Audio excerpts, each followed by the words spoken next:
they use in the groups. Okay, gosh, have I worn you out? Will you be entertaining questions? It's what's our covenant or time? 3:30. All right, let's take a couple of questions. We've got what, 3 or 4 minutes? Susanne, are there any groups in Dallas or in Texas?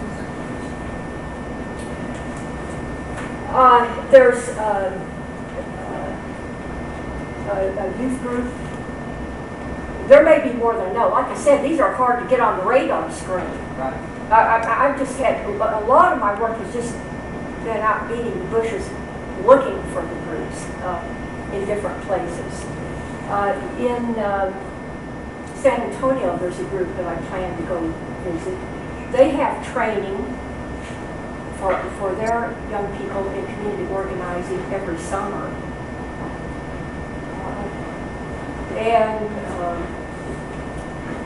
That's the only one. I mean, of this nature, I can't. There are all kinds of your standard fare youth groups everywhere, and groups, nonprofit groups, that address out of school time of young people. Those are everywhere. But this model, I haven't been able to find any to speak of in Texas. Or, in truth, in fact, the preponderance of them are on the East Coast and West Coast.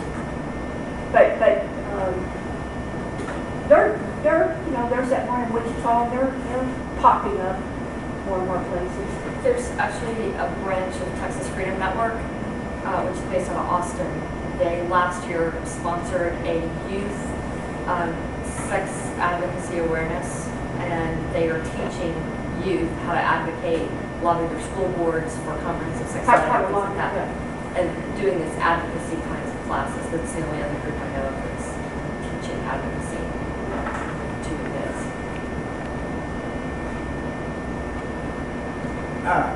You haven't spotted any AmeriCorps local programs that have some of these characteristics with YCO. I don't mean having faith-based connection, but since it started in the 90s, before the Bush administration, there's been, I believe, a fair variety of service learning. Yeah, I'll have to look at them. But these groups are so careful to distinguish themselves from service learning because their emphasis is on challenging and changing the system and not just serving within it. And I think I think it's very difficult for kids who are in service learning. Some service learning groups, you're just out there on your own. You, as an individual student, a 10th grader, may go to this or that nonprofit. You're there alone. But these groups depend on mass bringing together large numbers of young people and their allies when they go to city council or to the school board or to this or that entity. They've got to have a large turnout. And so they've got to have a group that builds solidarity and sticks together over time and puts pressure. But that's not the only thing they do. I mean, it's not just a pressure group. Right.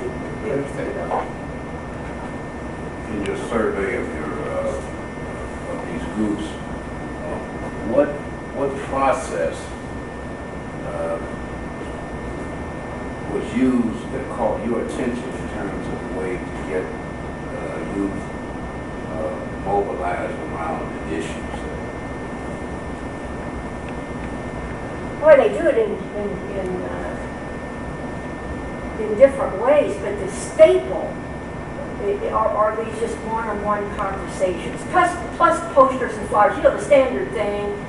You're going to have a meeting in a cafeteria about getting. One of the most common complaints of kids in schools in low-income neighborhoods is Hispanic kids and other immigrant kids and others are steered into vocational training, not into college prep courses. That's one of the common complaints. The teachers don't expect enough of them. And they might create an interest around that by putting up posters, but really depending on who. You've got to have hundreds of one-on-one conversations where you communicate. Just Bill meets with John and said, they have a talk, and they say, would you come to this meeting next week? We're going to be talking more about this, thus and so. And then a lot of these groups, it's becoming more common to have intergenerational groups or having an arm of an adult group. Kids are influenced by what they see their parents doing.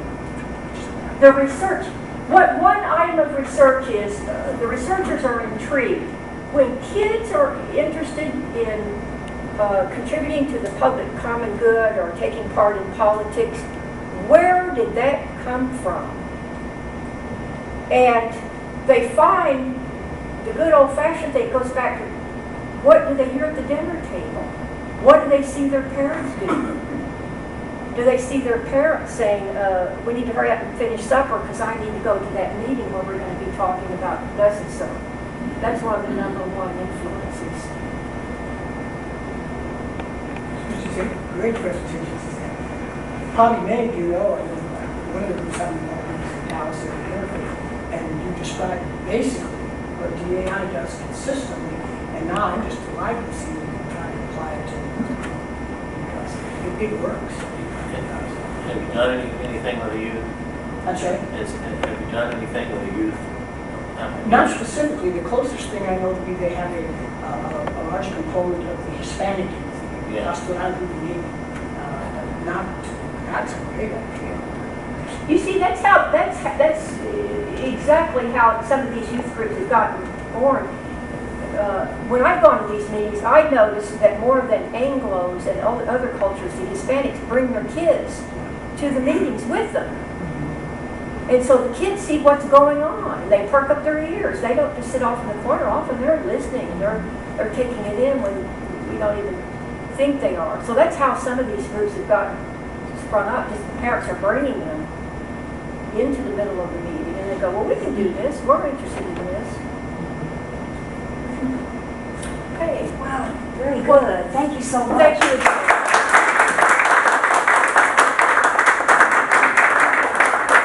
Obviously, you just applauded, so you're all thanking our guest speaker today, and we do appreciate her coming and doing her presentation. And I'm sure there'll be a few minutes as we walk out if there's a last question for her. There's still some brownies on the back table. Are you passing the Brownies hat? made that you're welcome to. You want to bring it up here? This is just totally a volunteer organization. If any of you wish to make a love offering, Ron was just holding up the basket. If anybody wants to, that is just a kind offering. If you would like to, it's not required by any means whatsoever.